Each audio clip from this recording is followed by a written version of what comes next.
116 சங்கீதம். கர்த்தர் என் சத்தத்தையும் என் விண்ணப்பத்தையும் கேட்டதினால் அவரில் அன்பு கூறுகிறேன்.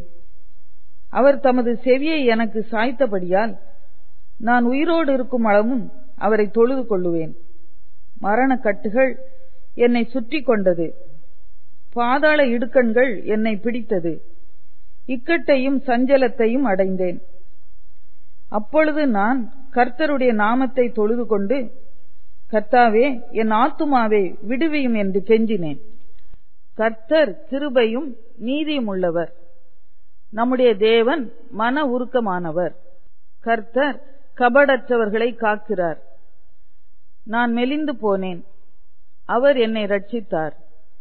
என் ஆத்துமாவே, கர்த்தர் உனக்கு நன்மை செய்தபடியால் நீ உன் இளைப்பாறுதலுக்கு திரும்பு. என் ஆத்துமாவை மரணத்துக்கும், என் கண்ணை கண்ணீருக்கும், என் காலை இடறுதலுக்கும் தப்புவித்தீர். நான் கர்த்தருக்கு முன்பாக ஜீவனுள்ளோர் தேசத்திலே நடப்பேன். விசுவாசித்தேன், ஆகையால் பேசுகிறேன். நான் மிகுதியும் வருத்தப்பட்டேன். எந்த மனுஷனும் பொய்யன் என்று என் மனக்கலக்கத்திலே சொன்னேன். கர்த்தர் எனக்கு செய்த எல்லா உபகாரங்களுக்காகவும் அவருக்கு எண்ணத்தை செலுத்துவேன்.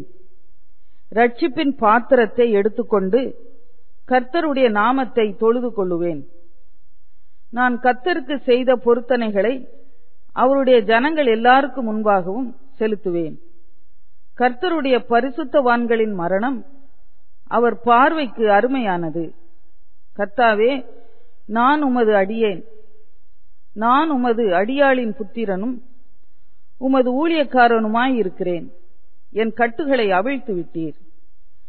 நான் உமக்கு ஸ்தோத்திர பலியை செலுத்தி கர்த்தருடைய நாமத்தை தொழுது கொள்ளுவேன்.